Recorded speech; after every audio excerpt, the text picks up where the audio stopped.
Bonjour, bienvenue au deuxième de 3 webinaires conçus pour soutenir les directions adjointes dans la création d'écoles favorisant une bonne santé mentale en Ontario. Ces webinaires sont organisés, bien sûr, à cause du financement du ministère de l'Éducation, mais sont organisés par les 3 associations de direction, l'ADFO, CPCO et OPC. Et on a un partenaire extraordinaire qui est Santé mentale en milieu scolaire Ontario. Alors, je vais commencer par laisser mes 2 co-animatrices se présenter. Alors, Andréane, vas-y. Bien, bonjour Pierre, bonjour à tout le monde, bienvenue. J'espère que vous n'avez pas trop froid aujourd'hui.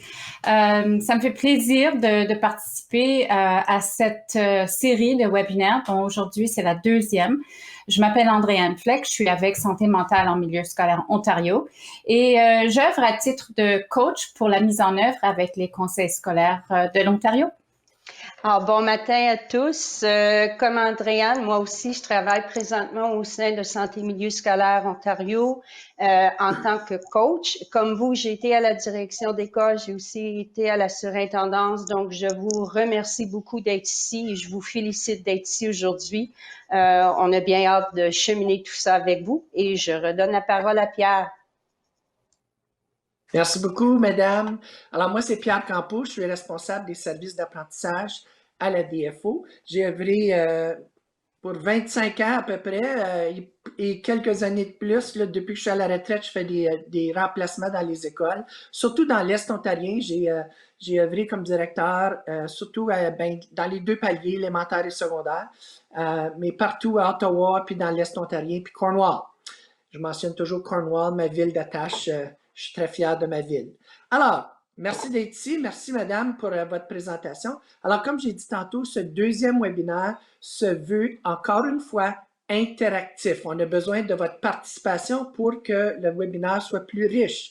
Alors, il va y avoir des moments d'introspection, puis d'autres moments pour parler de vos pratiques. Nous espérons que dans l'heure que nous passerons ensemble, nous pourrons bâtir une communauté de leaders, apprenants ouverts et désireux de développer ensemble nos connaissances, nos habiletés et nos pratiques.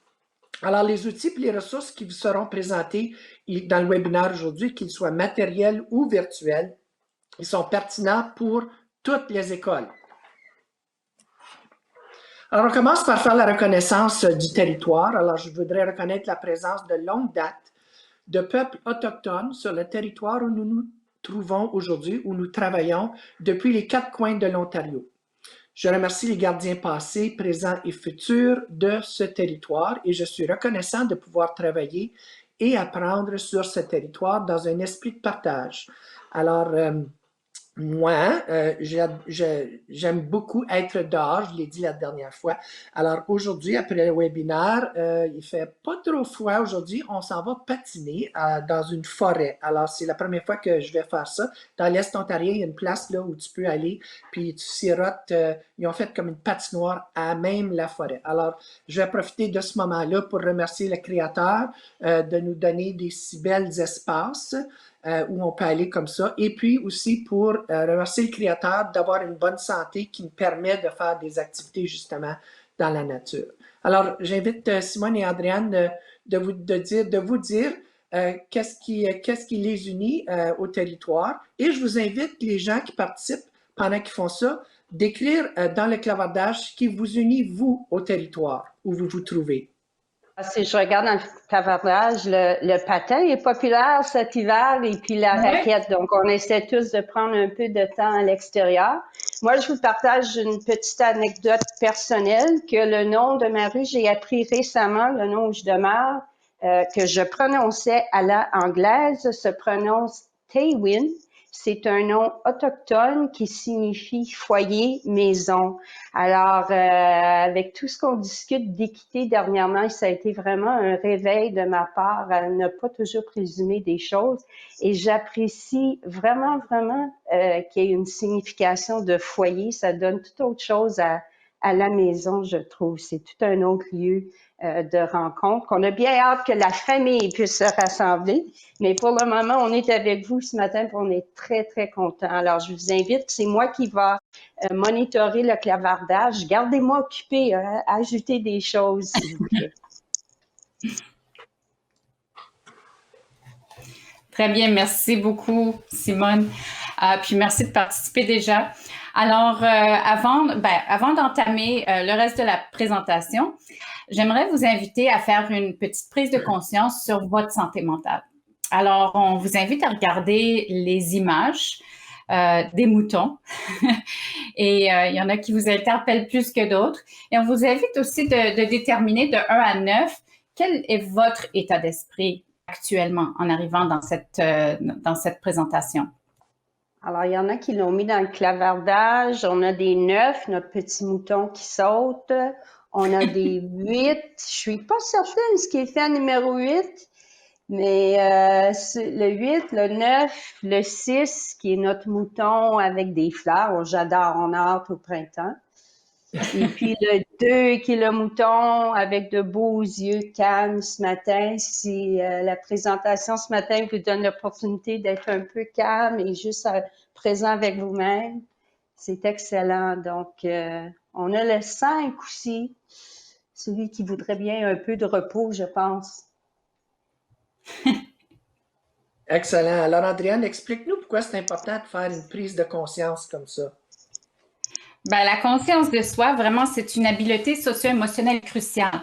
Alors, au départ, les élèves doivent être capables de déterminer ce qu'ils ressentent, bien sûr, parce que faire une prise de conscience quotidienne comme on l'a fait maintenant et peut-être même à plusieurs reprises pendant la journée, parce qu'on sait que nos émotions peuvent monter et descendre au courant d'une même journée.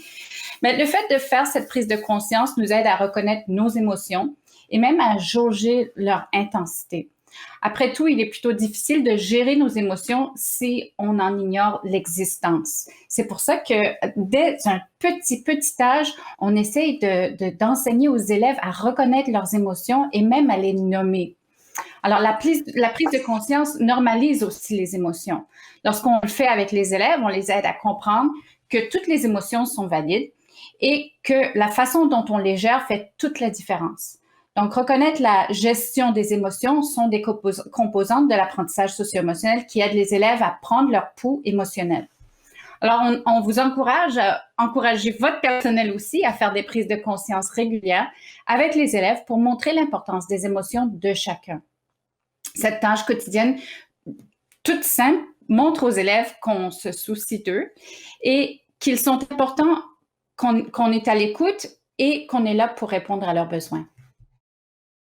Alors, en ce qui concerne notre programme pour aujourd'hui, on vous invite à prendre un moment pour lire les 4 objectifs d'apprentissage de la diapositive. Alors, c'est un travail très important. Les habiletés socio-émotionnelles sont enseignées depuis des décennies au sein des écoles de l'Ontario. Aujourd'hui, on doit veiller à ce que nos pratiques soient appliquées de manière sensible et adaptées à la culture pour les jeunes issus de groupes historiquement marginalisés. Les habiletés socio-émotionnelles sensibles et adaptées à la culture aident les élèves à bien fonctionner à la maison, à l'école et même au travail. Elles sont nécessaires pour nouer et entretenir des amitiés, effectuer des tâches et adopter une attitude positive quand ils font face au stress et à l'adversité. C'est important aussi de tenir compte du stade de développement des élèves, mais aussi de la manière dont les habiletés sont exprimées selon les cultures, les genres et autres différences. C'est ainsi qu'on aide les élèves de l'Ontario à reconnaître, à prendre conscience de leurs forces et à utiliser leurs habiletés. Ces habiletés socio-émotionnelles sont vraiment essentielles pour assurer des écoles respectueuses et inclusives à la création de communautés où chacun peut trouver sa place. Alors, en tant que leader, nous pouvons utiliser le cadre de leadership de l'Ontario. On revient toujours au cadre de leadership, n'est-ce pas, pour peaufiner nos habiletés en leadership. Nous allons maintenant nous pencher sur des outils de leadership et sur la façon dont ils nous aident à diriger nos écoles en favorisant la santé mentale. Alors, une pratique adaptée à la culture intègre les connaissances des élèves et ses expériences au foyer et dans la communauté, dans le programme cadre, de même que dans l'enseignement en salle de classe. De nombreuses données fiables montrent qu'il existe un lien entre un apprentissage socio-émotionnel de qualité et adapté à la culture à l'école et une bonne santé émotionnelle ainsi qu'une meilleure réussite scolaire. En tant que leader, apprenants et apprenantes, nous devons promouvoir l'engagement personnel et collectif à l'égard du bien-être émotionnel de nos élèves. À cette fin, nous devons fournir des ressources au personnel enseignant pour améliorer sa compréhension et ses pratiques professionnelles quant à la santé mentale et à la pédagogie adaptée à la culture. Il est essentiel d'accroître les habiletés des enseignants et enseignantes pour élaborer une approche de santé mentale à l'échelle de l'école. Le soutien que nous offrons au personnel enseignant pour améliorer le programme d'apprentissage est primordial. Comprendre les forces des élèves, savoir où ils se situent sur le continuum de santé mentale en tout temps et repérer en priorité ceux qui ont besoin d'un soutien accru devient un aspect important de notre rôle de leader et de notre responsabilité collective. Apprendre à connaître notre personnel, nos élèves et nos parents, et ainsi que toutes les familles de notre école, ainsi que leur expérience personnelle peut nous aider à mieux les comprendre. On sait ça déjà. On peut aussi bâtir des relations de confiance avec eux et en même temps, on offre, pour faire ça, c'est qu'on offre des programmes pertinents. Alors, en tant que leader scolaire, nous avons des ressources personnelles aussi en leadership qui nous aident à atteindre ces objectifs. Nos ressources cognitives et nos connaissances sur les pratiques efficaces à l'école et en classe nous donnent des outils nécessaires pour soutenir notre personnel. Nos ressources psychologiques et notre proactivité nous permettent de mettre en place des mécanismes de soutien nécessaires pour les élèves.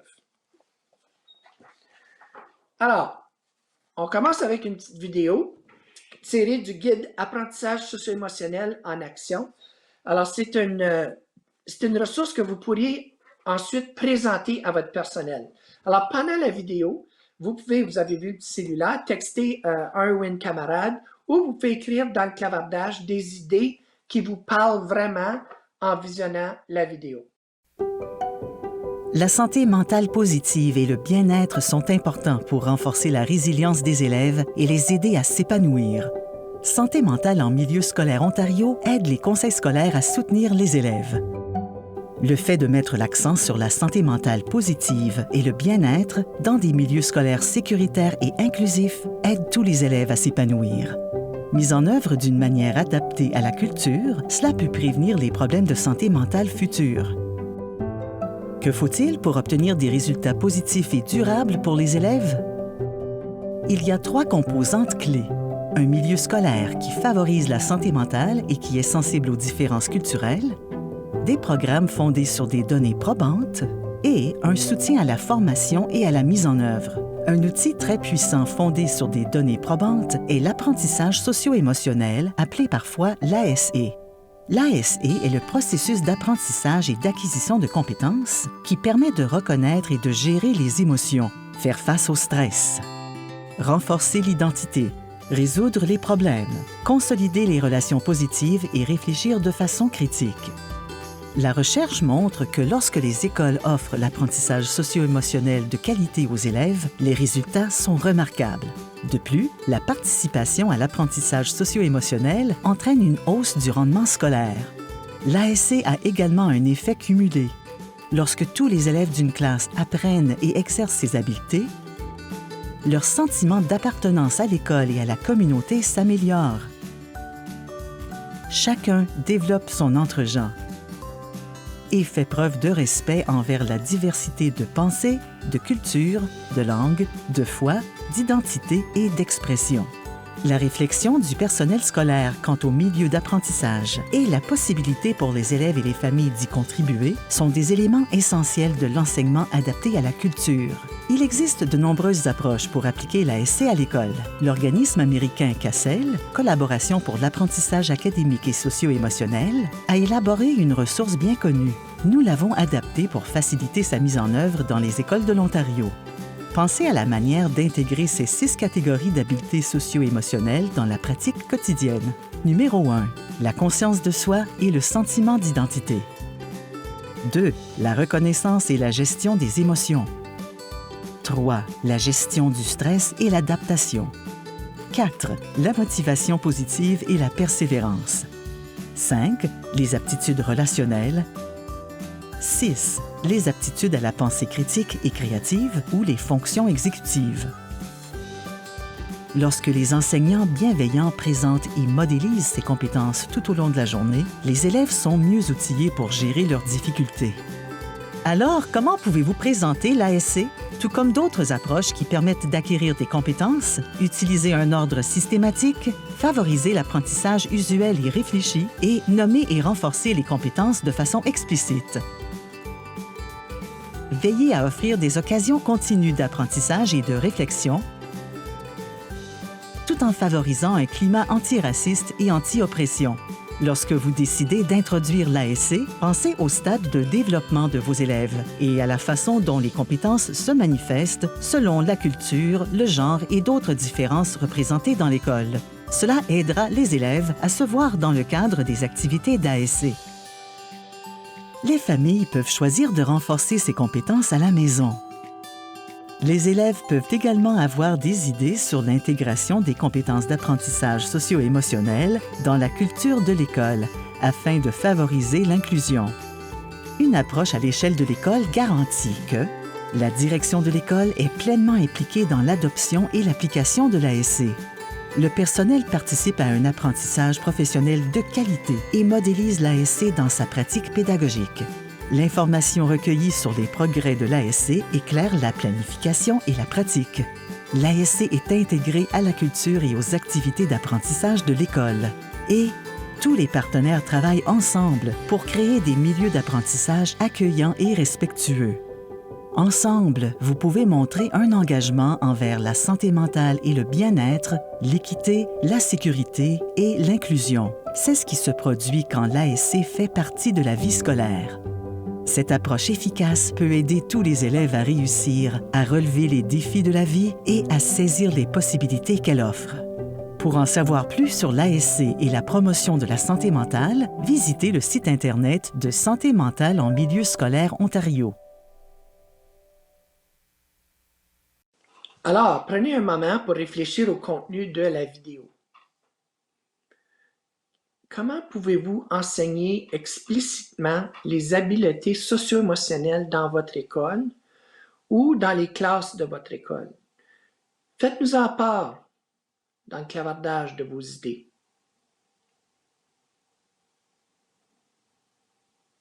Alors, comme Simone a dit, il existe un guide de conversation et de réflexion servant à orienter vos discussions avec votre personnel. Vous trouverez le lien vers le guide dans la liste des ressources à la fin de la présentation. Pierre, désolé, je me permets d'ajuster. On a eu des commentaires. Les gens discutent d'enseignement très explicite, d'en jaser lors d'une réunion du personnel aussi, et d'avoir des leçons, l'enseignement explicite semble être populaire soulevé ce matin. Merci. Merci beaucoup, Simone, pour ce partage. Oui, c'est essentiel de faire ce travail de manière très explicite avec son personnel. Donc, j'apprécie que ça a été ajouté comme commentaire. Parce que l'apprentissage socio-émotionnel s'inscrit au développement global humain. Donc, il s'applique aux enfants autant qu'aux adultes.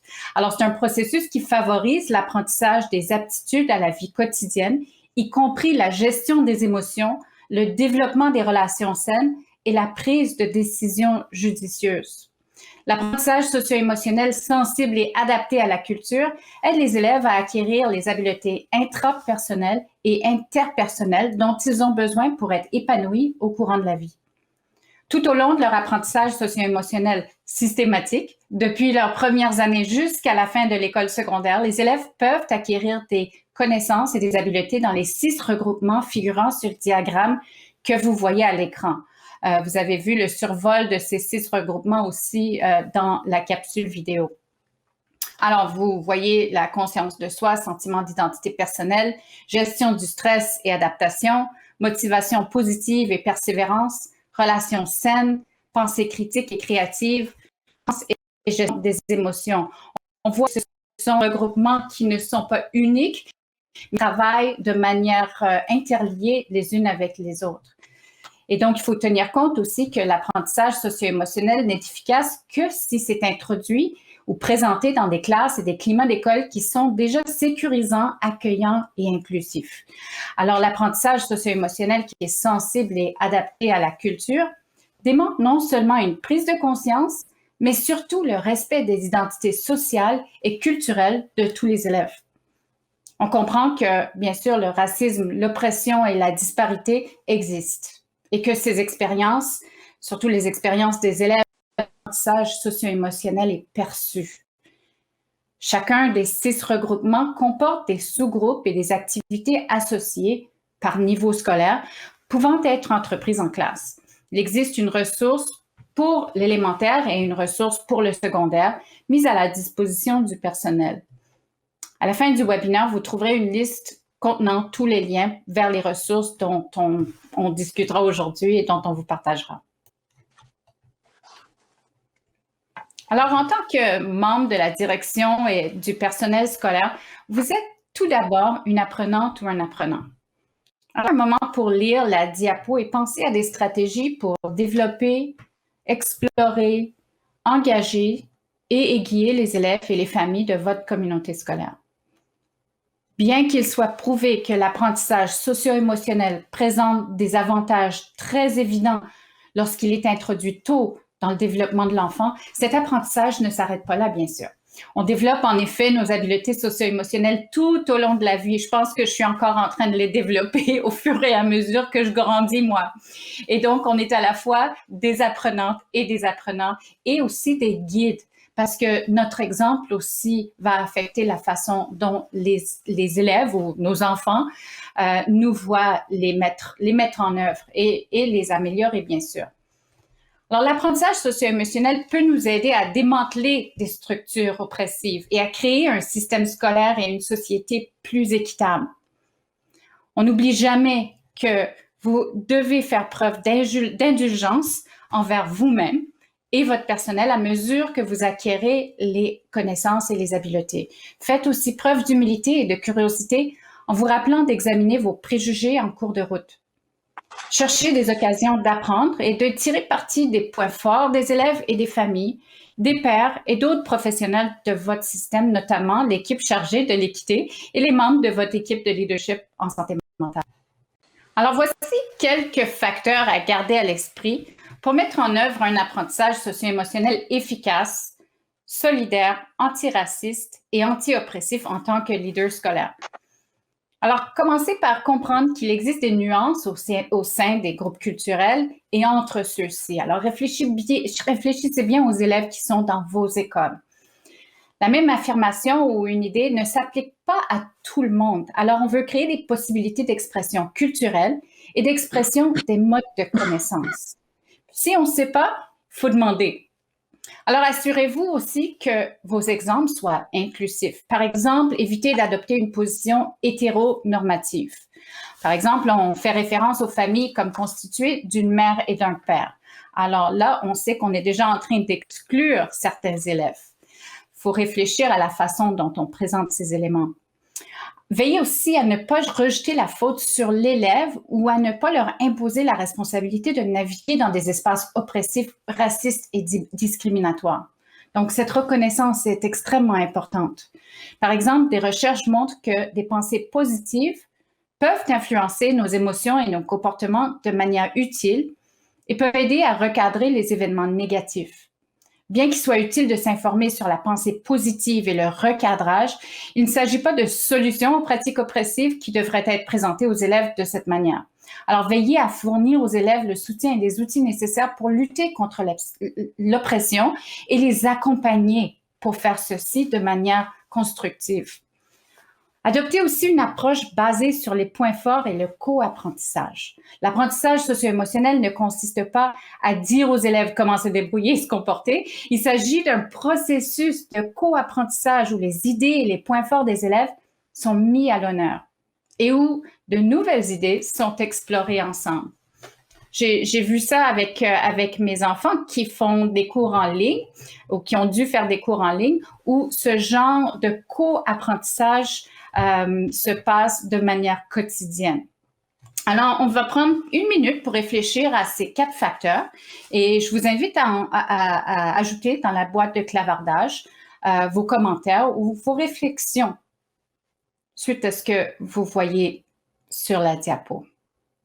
Puis j'invite Simone aussi à nous dire ce qu'elle voit. On vous invite, par exemple, à ajouter des commentaires sur lesquels vous voyez qui seraient les plus évidents dans votre école, peut-être, hein, comme matière de réflexion. Alors, comme on en a parlé dans le webinaire numéro 1, nous pouvons tous apprendre les uns des autres.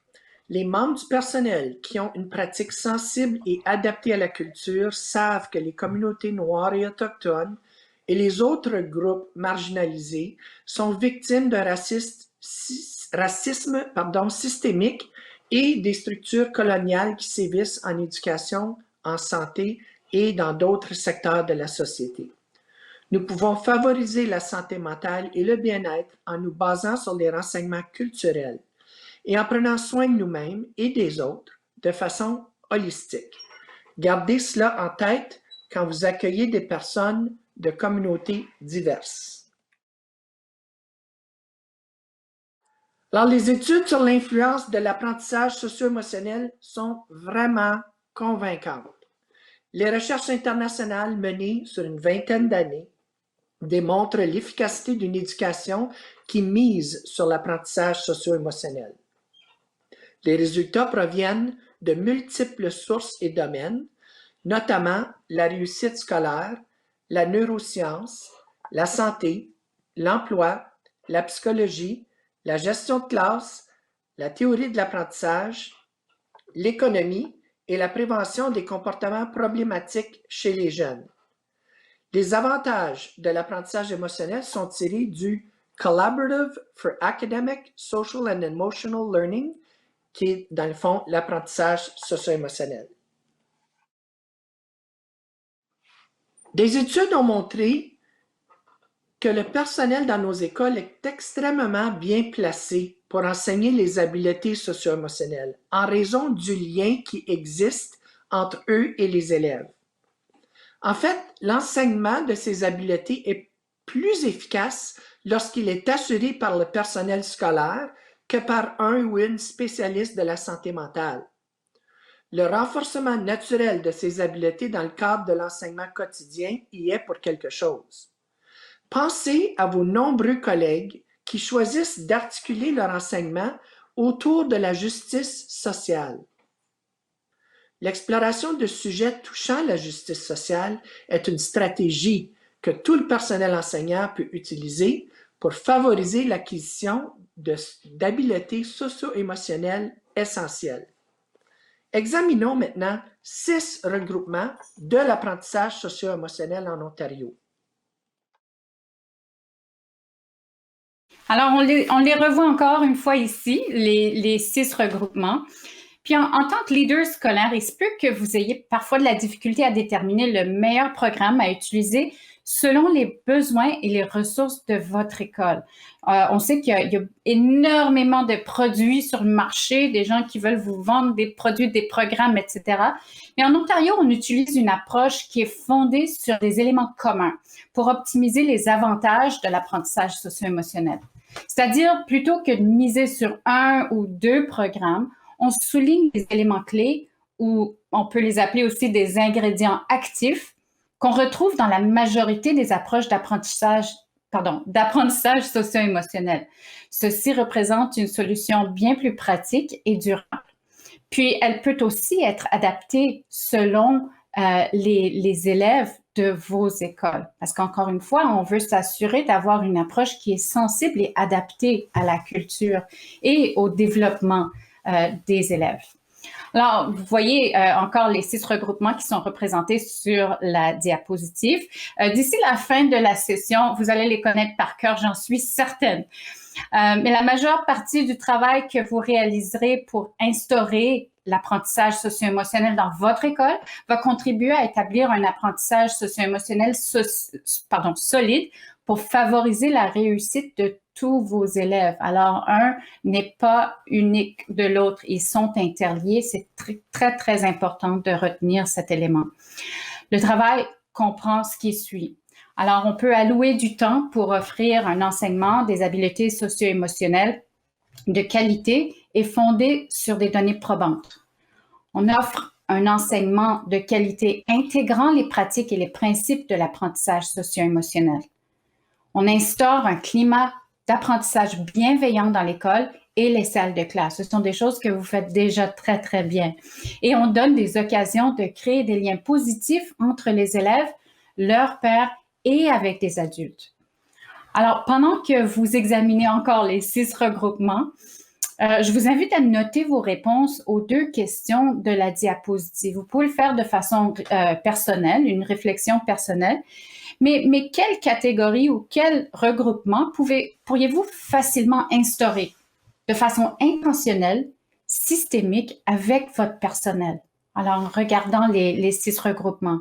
Et quel regroupement est-ce que vous et votre personnel auraient besoin d'approfondir ou d'améliorer en termes de connaissances ou peut-être d'accès aux ressources pour aider les leaders scolaires et les élèves ensemble? Alors, on vous donne peut-être quelques secondes pour y réfléchir et de voir où est-ce que vous avez des points forts et où est-ce que vous aimeriez avoir plus de points forts, si je peux le dire. Alors, vous êtes libre de l'ajouter à la boîte de clavardage ou simplement de le garder pour vos réflexions personnelles. En tant que leader scolaire, je vous invite aussi à consulter les ressources. Alors, j'ai parlé du fait que peut-être que vous auriez besoin d'améliorer un peu votre niveau d'apprentissage en termes d'équipe école.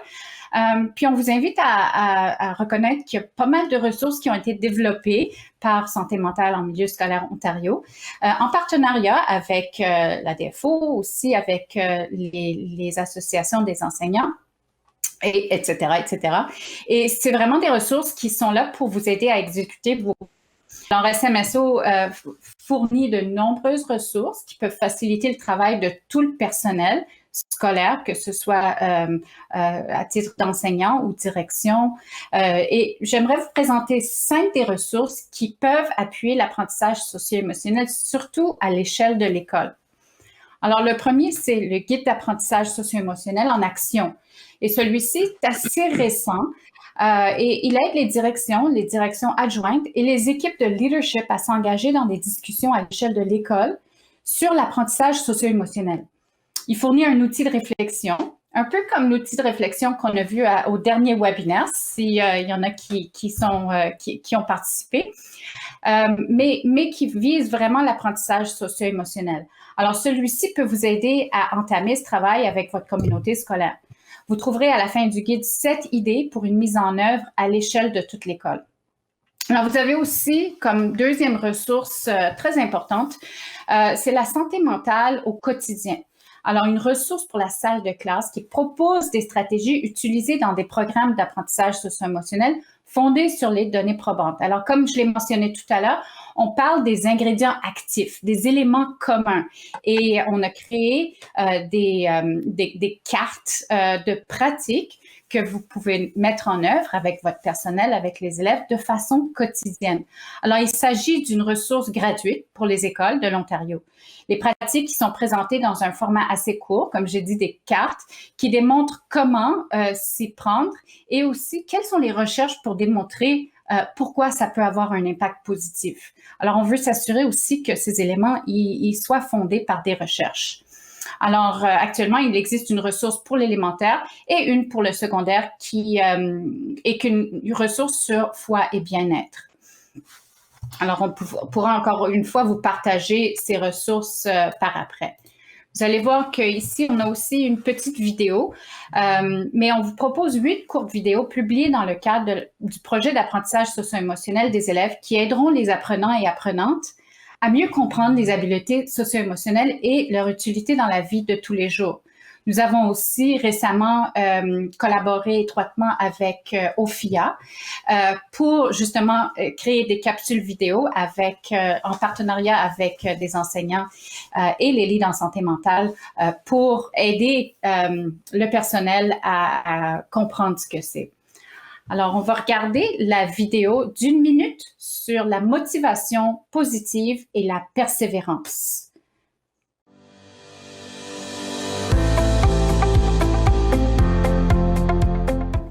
On a beaucoup à gagner à maintenir une attitude positive. Cela peut vouloir dire de considérer nos erreurs comme des occasions d'apprendre, de ne pas renoncer et de demeurer optimiste. Cela ne veut pas dire que vous êtes toujours joyeux, mais plutôt que vous avez appris des stratégies qui vous aident à penser différemment lors de moments plus difficiles et de les voir comme des éléments que vous pouvez surmonter. On fait tous des erreurs et on vit tous des circonstances moins heureuses, mais il ne faut pas les laisser prendre le dessus et nous empêcher de réaliser notre plein potentiel. Les obstacles et les erreurs nous mettent à l'épreuve, mais quand on a une attitude positive, ça nous aide à persévérer. C'est d'une importance cruciale dans notre développement intellectuel à mesure que nous prenons de la maturité.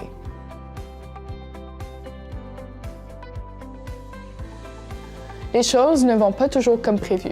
On peut, par exemple, recevoir une moins bonne note ou perdre une compétition. Le truc, c'est d'avoir une attitude positive et de la persévérance, par exemple, trouver des manières de s'améliorer à la suite de telles situations. Il est utile de voir ces moments comme des occasions de grandir au lieu d'un échec.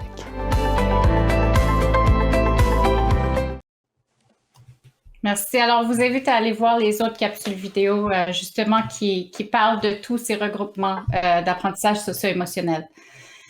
Donc, prochainement, on vous montre un aperçu des affiches sur l'apprentissage socio-émotionnel. Alors, il y en a qui les ont peut-être déjà vues. Alors, celles-ci présentent des pratiques à utiliser en classe au quotidien pour favoriser la santé mentale et surtout l'apprentissage socio-émotionnel. Donc, il y a des affiches pour l'élémentaire et des affiches pour le secondaire qui peuvent être téléchargées et utilisées pour enseigner des habiletés socio-émotionnelles. Il y a des écoles qui les ont téléchargées et les ont imprimées et les ont affichées à travers leurs écoles. Donc, on vous invite à voir ce qui vous convient le mieux. On a aussi le cours de littératie en santé mentale en ligne. Alors, celui-ci, c'est un cours en ligne gratuit qui a été élaboré par SMSO et il s'appelle LitSM, la santé mentale en action. Donc, c'est une autre ressource utile qui fournit au personnel de l'information, des stratégies et des pratiques à utiliser au quotidien en salle de classe pour améliorer la santé mentale des élèves. Alors, le cours se compose de 6 modules d'apprentissage en ligne à faire à son propre rythme. Alors, pensez maintenant un peu aux ressources que vous pourriez partager avec votre équipe école et à celles que vous pourriez utiliser peut-être vous-même.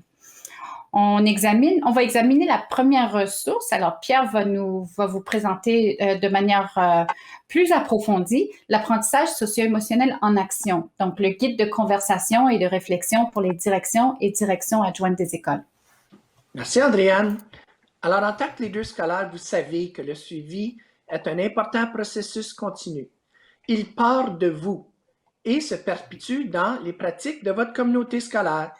Cette nouvelle ressource, qui s'appelle l'apprentissage socio-émotionnel en action, a été élaborée par SMSO, Santé mentale en milieu scolaire Ontario, et se veut un guide pour vous amener à réfléchir à vos pratiques. Elle vous aidera à prendre le pouls de ce qui se passe dans votre école. Cette ressource sert aussi à évaluer l'état de préparation de l'école. Alors, réfléchissez à la façon dont vous pourriez utiliser ces renseignements recueillis pour orienter votre planification scolaire. Alors, pour vous familiariser un peu avec la ressource, nous allons voir ensemble les énoncés et je vais vous demander de prendre le pouls de votre école. La première section s'applique particulièrement à nous, des leaders scolaires.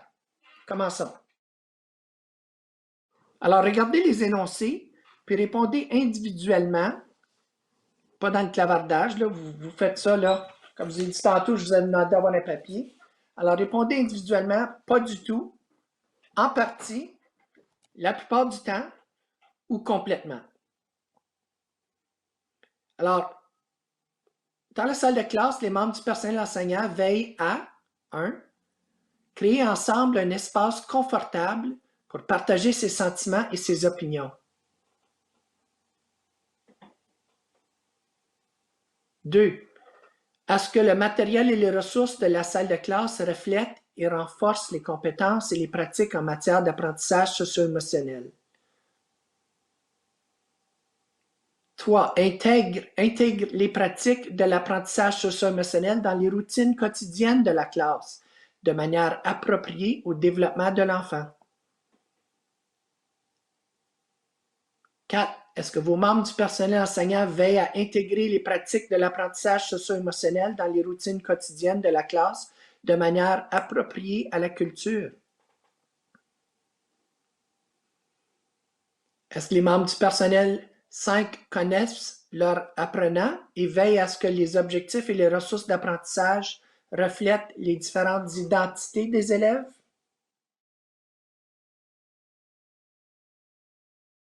Six, est-ce qu'ils veillent à faire entendre la voix des élèves dans l'apprentissage, dans la pratique de l'apprentissage socio-émotionnel? Par exemple, les élèves auraient la possibilité de parler des pratiques qu'ils jugent efficaces. 7. Est-ce que les enseignants offrent régulièrement des possibilités de collaboration entre les pairs? 8. Est-ce qu'ils offrent aux élèves des occasions de réflexion et d'introspection relatives à leur identité et à celle des autres? Je sais que je vais vite là, mais... Est-ce qu'ils encadrent et modélisent des stratégies d'adaptation saines en aidant les élèves à développer leur résilience et à gérer leurs sentiments? Et finalement, est-ce que le personnel enseignant veille à enseigner explicitement et à modéliser des compétences efficaces en matière de communication et de résolution de conflits? Alors, j'espère que ces questions ont suscité votre réflexion sur les prochaines étapes de votre planification en matière d'apprentissage socio-émotionnel à l'échelle de votre école. Ce guide fournit un outil de réflexion qui vous aidera à amorcer le travail avec votre communauté scolaire. Regardons maintenant où se situe l'apprentissage socio-émotionnel dans le curriculum actuel de l'Ontario. Alors, comme vous pouvez voir, vous le savez, l'apprentissage socio-émotionnel fait maintenant désormais partie d'un volet distinct dans le curriculum de l'Ontario. Vous voyez à droite les nouveaux documents du programme cadre de l'élémentaire en éducation physique et santé et en mathématiques, nouveau de cette année mathématiques, ainsi que le document Faire croître le succès qui, on le sait, est pour les élèves de la maternelle à la 12e. Chacun de ces documents comporte une section définissant l'apprentissage socio-émotionnel et qui établit des liens avec celui-ci. Le tableau que vous voyez montre des liens précis entre les habiletés socio-émotionnelles et les aptitudes d'apprentissage des élèves. En tant que leader scolaire, vous devez savoir que ces nouveaux documents indiquent clairement que la mise en application des habiletés socio-émotionnelles par les élèves doit être évaluée, en même temps que la satisfaction des attentes pour chaque domaine d'études du cours suivi. Le perfectionnement professionnel continu sur les pratiques d'évaluation sans préjugés aidera le personnel éducatif à évaluer les habiletés socio-émotionnelles. Pour savoir à quoi ressemble le volet d'apprentissage socio-émotionnel dans le curriculum de l'Ontario, examinons le programme cadre de mathématiques de l'élémentaire. Le programme comprend désormais le domaine d'études A, qui porte strictement sur les habiletés socio-émotionnelles. Il est clairement indiqué comment intégrer ce volet à l'enseignement des mathématiques. La façon de l'enseigner est importante.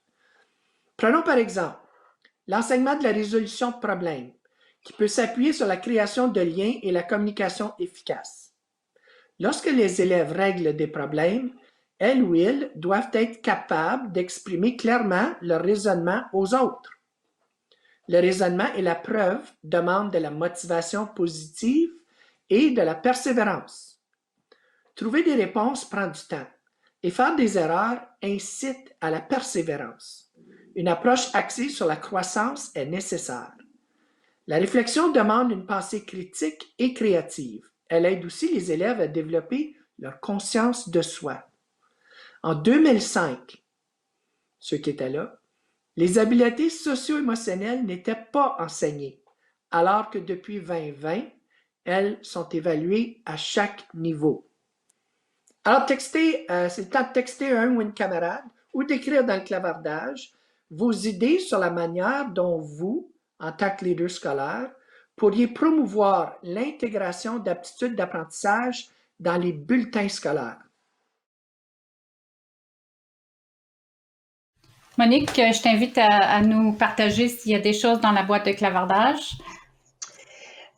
Plutôt, il y a quelqu'un, justement, une des questions qu'on avait posées plus tôt, qui avait déjà fait un lien à cette question ici et qui parlait justement de toutes les habiletés à développer socio-émotionnelles, comment elles sont directement liées au bulletin scolaire avec tout ce qui est l'apprentissage des HH. Donc, cette réflexion-là était déjà à commencer là, il y a quelque temps.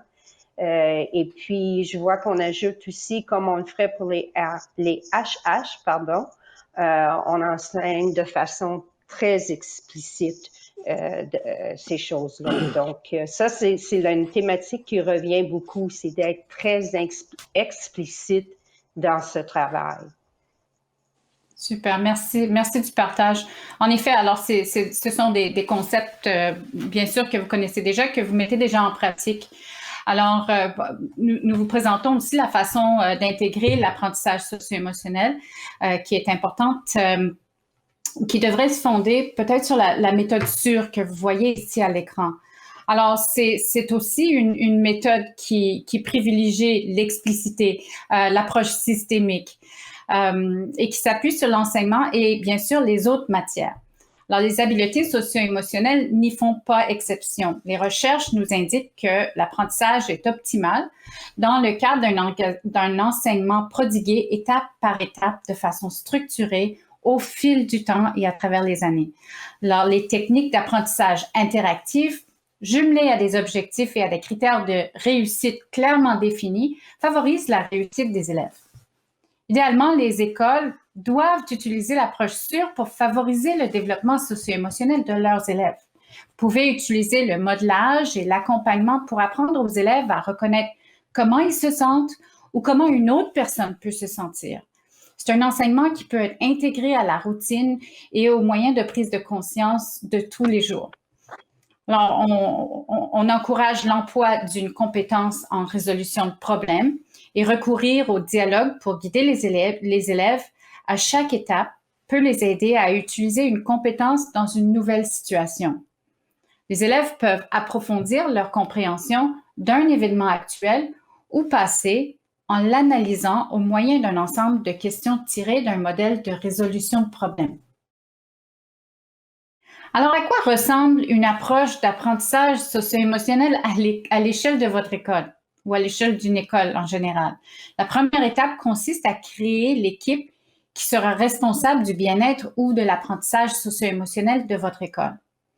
Alors, voici encore une fois les 6 regroupements d'apprentissage socio-émotionnel et on vous invite à prendre un moment pour répondre à la question suivante en utilisant votre Mentimeter. Quelle pratique d'apprentissage socio-émotionnel peut-on observer dans votre école?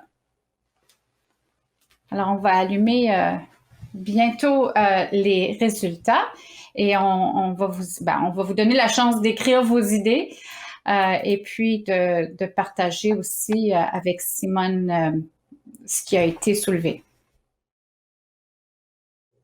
Parfait. Alors, par exemple, si vous réfléchissez encore, vous pouvez, sous gestion du stress et adaptation, vous pouvez inscrire la stratégie des 5 respirations, par exemple, pour fournir aux élèves un outil pour les aider à calmer l'anxiété, à gérer le stress.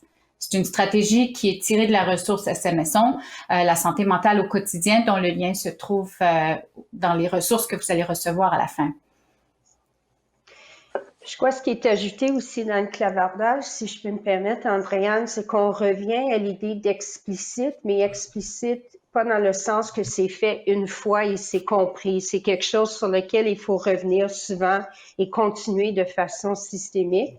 Ce qu'on voit aussi qui a été ajouté dans le clavardage, c'est cette idée que ça doit être selon le développement de l'enfant aussi, de l'élève, du jeune ado, que ce n'est pas quelque chose qui est forcé, c'est quelque chose qu'on travaille ensemble avec eux et avec aussi le climat de l'école, avec le climat aussi au niveau du personnel scolaire. Donc, c'est vraiment vu de façon holistique.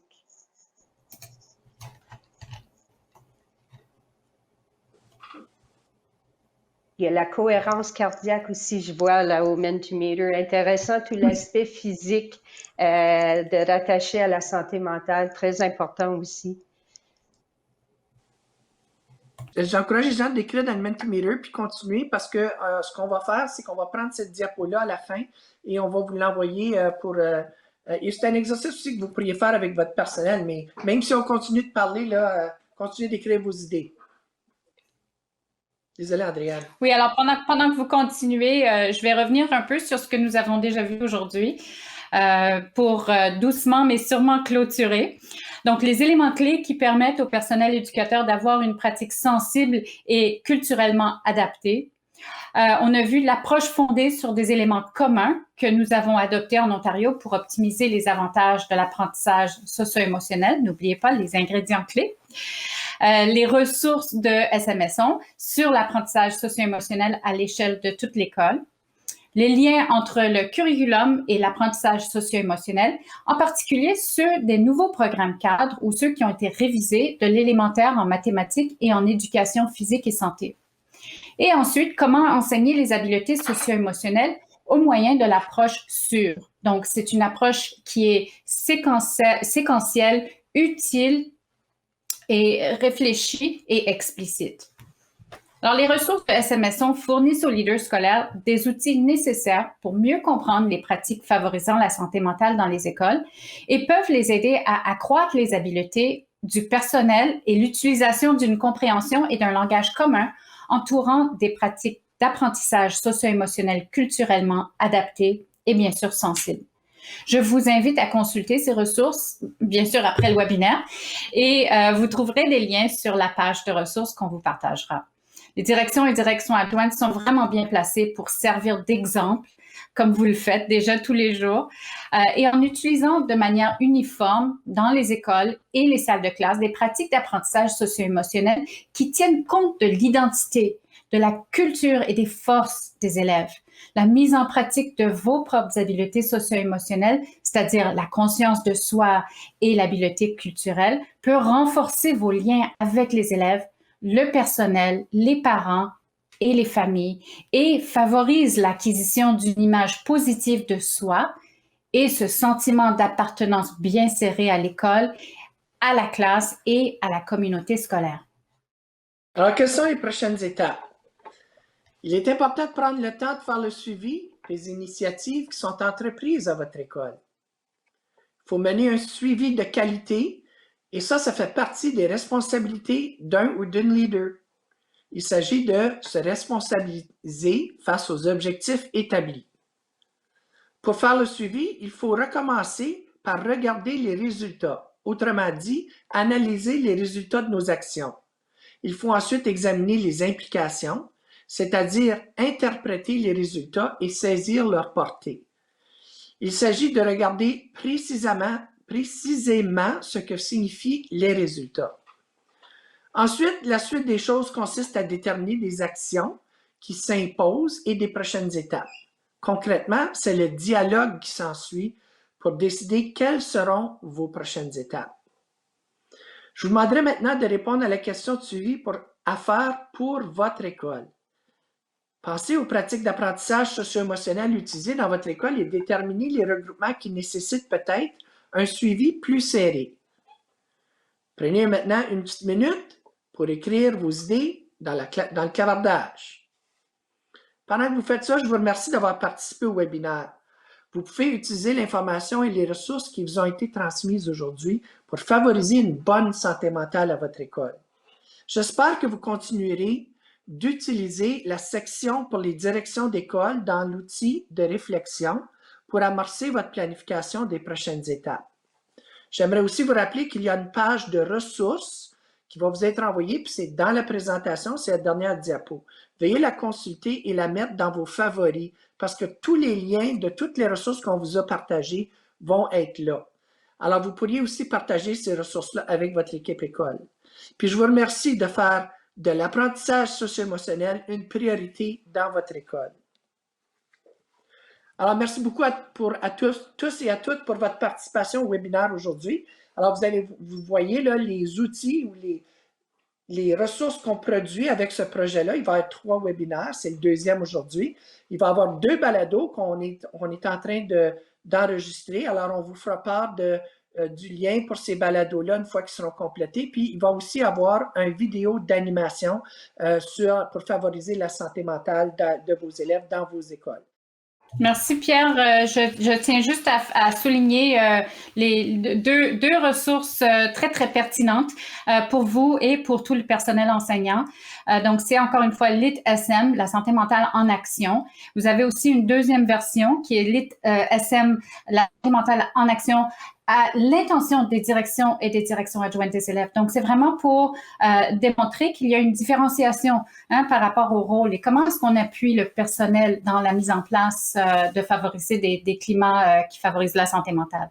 Alors, je vous invite à le consulter. Ces cours sont en ligne, sont gratuits sur la communauté d'apprentissage de l'Ontario et sont aussi disponibles à travers votre l'EAV de votre conseil scolaire. Alors, si vous avez des questions par rapport à ça, n'hésitez pas à nous envoyer un courriel ou à consulter votre leader en santé mentale pour vous aider à les accéder. Alors, voici les coordonnées des associations. Je vous encourage de consulter ces sites web-là et surtout de suivre l'ADFO sur Twitter pour avoir les dernières nouvelles. Merci tout le monde.